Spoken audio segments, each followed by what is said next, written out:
भगवान शिव की कहानी। भगवान शिव को हिंदू धर्म में महादेव के रूप में पूजा जाता है। उन्हें आदि और अंत, संहार और सृजन के देवता माना जाता है। उनके अनगिनत रूप और लीलाएं हैं, जिनमें से कुछ प्रसिद्ध कहानियां यहाँ दी जा रही हैं। सती और शिव की कहानी। एक समय की बात है, दक्ष प्रजापति की पुत्री सती भगवान शिव की अनन्य भक्त थी।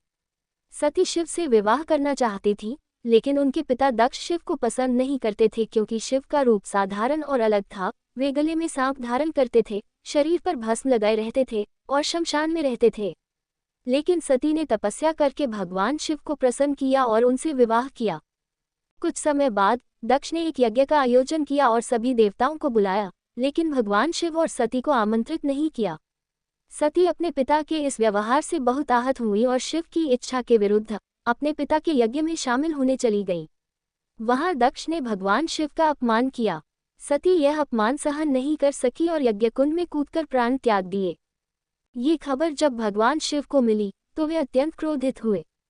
उन्होंने वीरभद्र और भूतगणों को भेजा, जिन्होंने यज्ञ को नष्ट कर दिया और दक्ष का सिर काट दिया।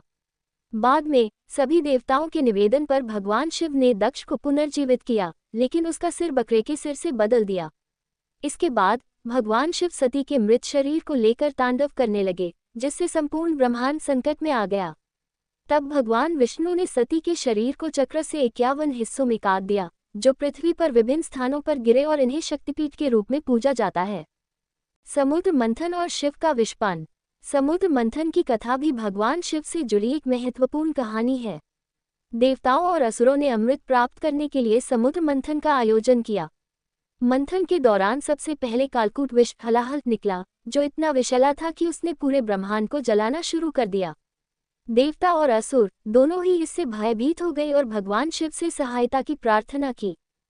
भगवान शिव ने संसार की रक्षा के लिए वह विष पी लिया, लेकिन उन्होंने उसे अपने गले से नीचे नहीं उतरने दिया। विष के प्रभाव से उनका गला नीला पड़ गया और तभी से उन्हें नीलकंठ के नाम से भी जाना जाता है। विष के प्रभाव को शांत करने के लिए देवताओं ने उन्हें चंद्रमा और गंगा से शीतलता प्रदान की। भगवान शिव का आराधना। भगवान शिव की आराधना महाशिवरात्रि के दिन विशेष रूप से की जाती है। भक्तजन इस दिन उपवास रखते हैं, शिवलिंग का जलाभिषेक करते हैं और महामृत्युंजय मंत्र का जाप करते हैं। माना जाता है कि शिव की पूजा से सभी दुखों का अंत होता है और वे अपने भक्तों की सभी इच्छाएं पूरी करते हैं। भगवान शिव की यह कहानियां उनकी शक्ति, करुणा और भक्ति का प्रतीक हैं। वे संहारक होते हुए भी अपने भक्तों के लिए अत्यंत कृपालु हैं। उनकी भक्ति से जीवन में सद्गुण और आत्मिक शांति प्राप्त की जा सकती है।